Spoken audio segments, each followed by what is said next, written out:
አርዕስተ ዜና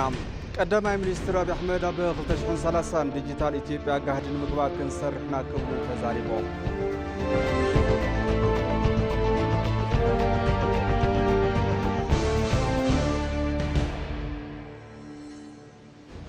መንግስቲ ጃፓን ኣብ ከተማ አዲስ አበባ ዘሎ አገልግሎት ሕክምና ተመሓላለፍቲ ሕማማት ንምትንኻር ዝውዕል ደገፍ 17.4 ሚልዮን ዶላር ገይሩ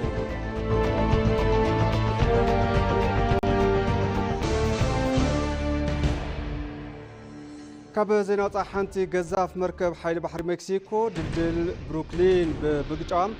ክልተ ሰባት ክሞቱ እንተለዉ ብውሕዱ 19 ሰባት ድማ ተወሲዶም ተባሂሉ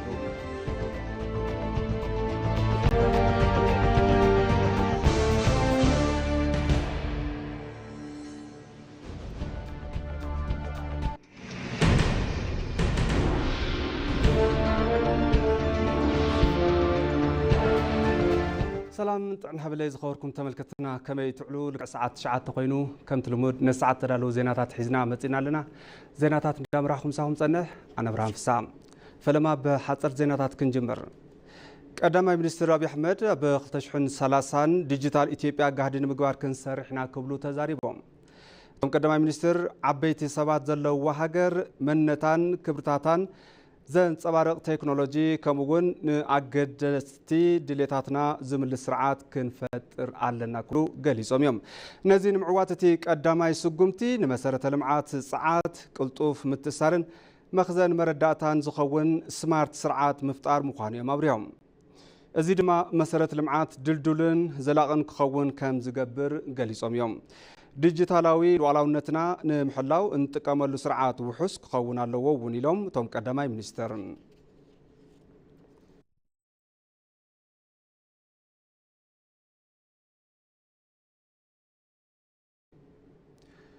ፖሊሲ ምሕደራ ሰብ ሰራሕ ኣስተውዕሎት ፈጠራ ዘበረታትዕ ተግባራዊ ዝገብርን ከምኡውን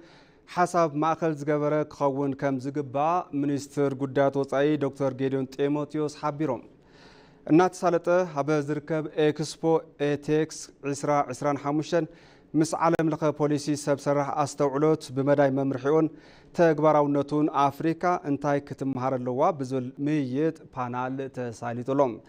ኣብቲ ምይይጥ ፓናል ዝተረኸቡ ሚኒስትር ጉዳያት ወፃኢ ዶክተር ጌዲዮን ጢሞቴዎስ ሃገራትን ኣህጉራትን ነናይ ባዕለን ህልዊ ኩነታት ማእከል ዝገበረ ሕግታት ምስ ሰብ ሰራሕ ኣስተውዕሎት ከም ዝኽተላ ብምሕባር ኣፍሪካውያን እውን ብመዳይ እዚ ክርእይዎ ከም ዝግባእዮም ኣመላኺቶም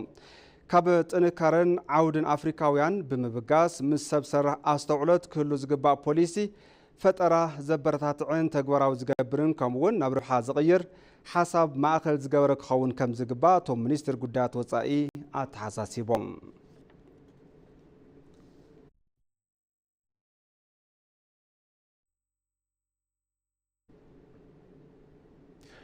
بإنستيتيوت آرتيفيشال إنتليجنس إثيوبيان ممحدار دحنت مربب حبريتان إنفورميشنن السنة ناتخايد زركب إكسبو تكنولوجي إثيوبيا لومي كزازم مخان تغليصوم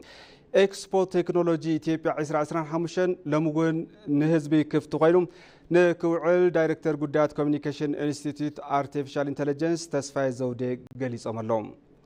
ካብ 8 ግንቦት 2017 ጀሚሩ ኣብ ሓዱሽ ማእከል ኮንቬንሽን ኣብ ምክያድ ዝርከብ ኤክስፖ ልዕሊ 10,000 ውሽጢ ሃገርን ወፃእን ተሳተፍቲ ከም ዝተረኸቡ ኣመላኺቶም ከምኡውን ልዑል ተቐባልነትን ፍልጠትን ዘለዎም ልዕሊ 100 ናይ ውሽጢ ሃገርን ወፃእን ኣቕረብቲ ቴክኖሎጂ ፍርያቶምን ኣገልግሎቶምን ከፋልጡ ምኽኣሎም ተሓቢሩሎም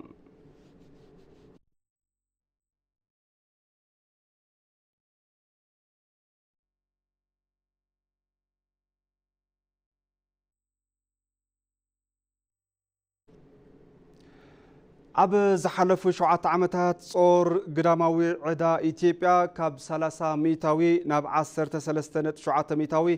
ክንክ ምኽኣሉ ተሓቢሩሎም ኣብዚ ዓመት ሙሉእ ብምሉእ ክትግበር ዝጀመረ ሪፎርም ማክሮ ቁጠባ ኢትዮጵያ ካብ ወጻእተኛታት ኣለቃሕቲ 3.5 ቢልዮን ዶላር ዕዳን ናይ ምምላስ ግዜ ከተነውሕ ዕድል ረኺባ እያ ብሓፈሻ ምትግባር ሪፎርም ማክሮ ቁጠባ ሰደድ ዕዳጋም ንምዕባይን ናብራ ዜጋታት ንምሕያሽን ዝተወስደ ዓብይ ስጉምቲ ምዃኑ ቶም ክኢላ ገሊጾም ኣለዉ ኢትዮጵያ ኣብ ዝሓለፉ 7 ዓመታት ልዑል ወለድ ዘለዎ ንግዳዊ ልቓሕ ከም ዝወሰደት ዘይወሰደት ብተወሳኺ ምስራዝ ዕዳም ምሽግሻግ ዕዳን መሃብ ግዜ እፎይታን ምስ ኣለቃሕቲ ኣካላት ብዝተገብረ ድርድርን ዘተን ከም ዝተረኸበም ተገሊጹ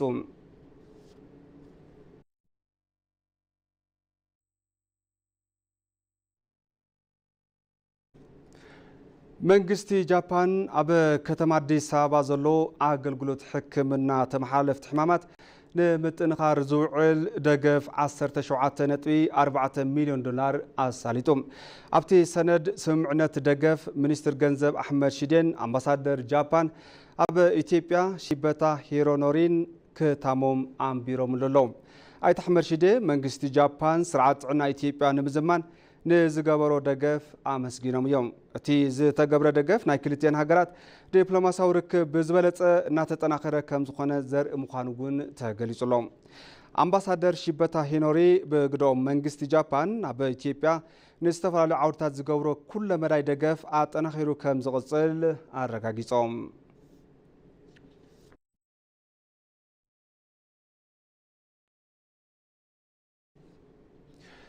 ኣብ ኣከፋፍላ ታክስ ዝቐርቡ ቅርታታት ይግበአኒ ብምምርማር ፍትሓዊ ውሳነ ይወሃብ ከም ዘሎ ኮሚሽን ይግበአኒ ታክስ ፌደራል ኣፍሊጡሎም ሓላፊ ጉዳያት ርክብ ህዝብን ኮሚኒኬሽን ነቲ ኮሚሽን ናይቲ ሃይማኖት ደመቀ ኣብ ከይዲ ኣከፋፍላ ታክስ ንዝቐርቡ ቅርታታት ዘተኣማምን ፍትሓውን ውሳነ ብምሃብ ዓቕሚ ንምዕባይ ይስራሕ ኣሎ ኢሎም ኣብ ዝሓለፉ 9 ኣዋርሕ እዚ ባጀት ዓመት ካብ ዝሓለፈ ዓመት ዝተመሓላለፉ 326 መዛግብቲ ሓዊሱ 1144 ቅርታታት ይግበአኒ ታክስ ናብቲ ኮሚሽን መቕረቦም ተዛሪቦም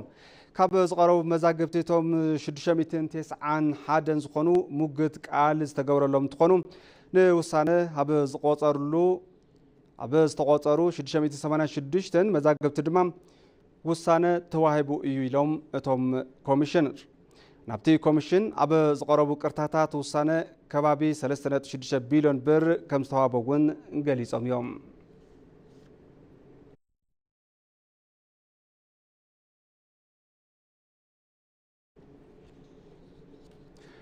ተመልከቲ ሕዚ ድማ ብዝርዝር ናብ ዝሓዝናዮ ዜና ሓሊፈ ኣለኹ ንዝኾነ ፖለቲካዊ ዕላማ ዕጥቃዊ ቃልሲ ከም መማረፂ ሙሳድ ህዝብን ሃገርን ዝጎድእ ኣካይዳ ከም ዝኾነ ኣብ ታሪክ ኢትዮጵያ ዝተራእዩ ከይድታት ነዚ ከም ኣብነት ዝውሰድ እዮም እዚ ከይዲ ህይወትን ንብረትን ዜጋታት ካብ ምዕናው ሓሊፉ ዕቤትን ምዕባለ ሃገርን ንድሕሪት ዝጎተተ ኣካይዳ እዩ ነይሩ ምእንተ ውሑስ መነባብሮ ህይወት ዜጋታትን ምዕባለ ሃገርን ሰላማዊ ፖለቲካዊ ቃልሲ ምክያድ መማረፂ ዘይብሉ ጉዳይ ክኸውን ከም ዝግባእ ተገሊጹሎም ኣባዲ ደመቀ ዝርዝር ኣለዎ ውሑስ መነባብሮ ህይወትን ምምራሕ ሰላም ዝለዓለ ግደሎ ተስፋን ሕልምን ዜጋታት ዝገሃድ ብሰላማዊ ኩለንተናዊ መንቅስቃስ እዩ ሰባት ወሊዶም ንኽዕብዩ ወፊሮም ንኽኣቱ ርሂፆም ፍረ ረሃፆም ንክረኽቡ ነጊዶም ንከትርፉ ሓሪሶም ንከፍርዩ ተማሂሮም ንክመራመሩ ተመራሚሮም ድማ ንክምህዙ ኮታስ ህይወቶምን ንብረቶምን ውሑስ ዝገብሩ ሰላም እንትህልዩ ኮይኑ ግና ኢትዮጵያውያን ከምዚ ዓይነት ዘላቕነት ዘለዎ ሰላም ንምርካብ ብታሪክ ኣጋጣሚ ዕድል ኣይረኸቡን ረብሓ ህዝቢ ኢትዮጵያ ንምርግጋጽ ዕላማ ገይሮም ዝንቀሳቐሱ ሓይልታት ሰላምን ድሕንነትን ህዝቢ ብዘረጋግጽ መንገዲ ሰላማዊ ቃልሲ ዘይምክያድ ዓብይ ጸገም ኮይኑ ህዝብን ሃገርን እንትጎዲ ይረአ የሰላም እጦት ንሮድን ስእነት ሰላም ወሰኽ ዋጋ ስዒቡ ስእነት ስራሕ ክውስኽ ገይሩ ተምሃሮ ካብ ትምህርቲ ወፃእ ክኾኑ ገይሩ ነጋዳይ ከም ልቡ ነጊዱ ክውዕል ኣይከኣለን ሓረስታይ ከም ልቡ ሓሪሱ ከምርት ኣይከኣለን ለሁሉም ነገር የበሰለ ነገር ለመብላት ሰላም ነው የሚያስፈልገን ዝበሰለ ነገር ንምብላዕ ሰላም የድሊ ክፍኣት ኩናት ካብ ዝሓለፈ ኩናት ጀሚሩ ብተደጋጋሚ ርኢናዮ ኢና ኩሉ ይፈልጥ እዩ ኩሉ ድማ ተማሂሩ እዩ ረብሓ ህዝቢ ንምርግጋጽ ተዓሊሙ ዝግበር ዝኾነ ይኹን ቃልሲ ኩሉ ግዜ ሰላማዊ ክኸውን ከም ዝግባእ ዝሕብሩ ፖለቲከኛታት ቤትን ምዕባልን ህዝብን ሃገርን ብዘይ ሰላማዊ ፖለቲካዊ ቃልሲ ክረጋገጽ ኣይኽእልን ይብሉ ኣብዚ ኸይዲ ዕላማዎም ንምዕዋት ዕጥቃዊ ቃልሲ ከም መማረፂ ወሲዶም ዝቃለሱ ሓይልታት መንተ ረብሓ ህዝብን ሃገርን ዝርርብን ምይይጥን ክቅድም ብምግባር ሰላማዊ ፖለቲካዊ ቃልሲ ክመርጹ ይግባእ ይብሉ ሁሉም ለያዘው ዓላማ ለቆመለት ዓላማ መታገሉን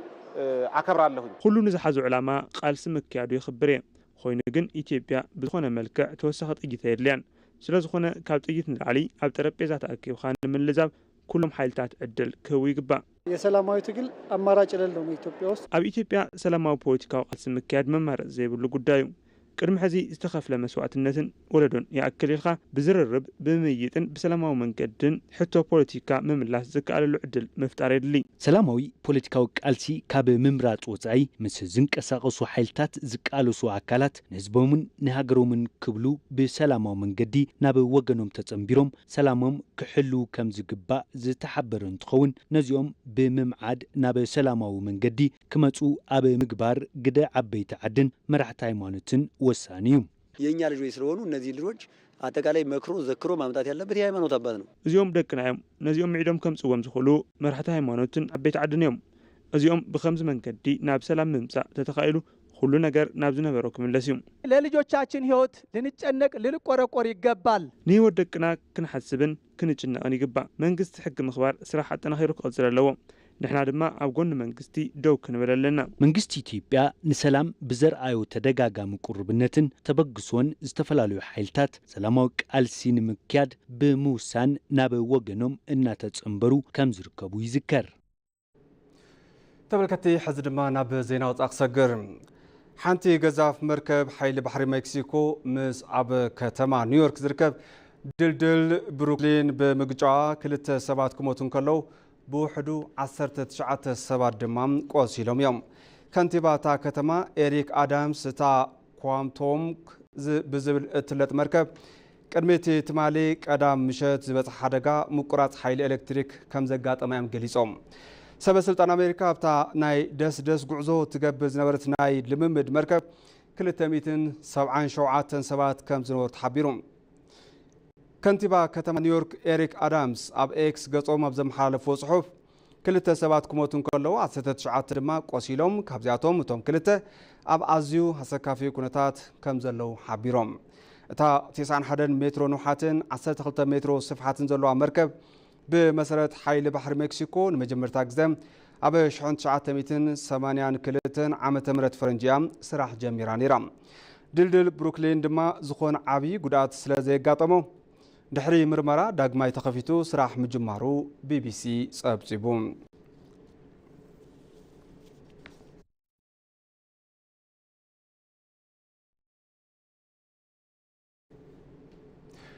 ኣብ መወዳእታ ቀንዲ ዜናታት ዝዕለት ከዘኻኽረኩም ቀዳማይ ሚኒስትር አብይ አሕመድ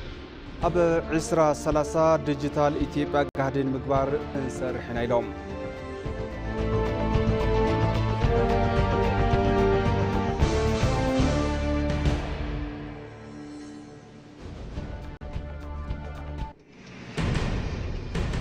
መንግስቲ ጃፓን ኣብ ከተማ አዲስ አበባ ዘሎ አገልግሎት ሕክምና ተመሓላለፍቲ ሕማማት ንምጥንኻር ዝውዕል ደገፍ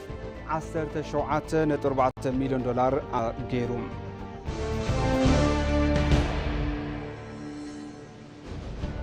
ካብ ዜና ወጻኢ ሓንቲ ገዛፍ መርከብ ሓይሊ ባሕሪ ሜክሲኮ ዝኾነ ድልድል ብሩክሊን ብምግጫዋ ክልተ ሰባት ክሞቱ ከለዉ ብውሕዱ 19 ሰባት ቆሲሎም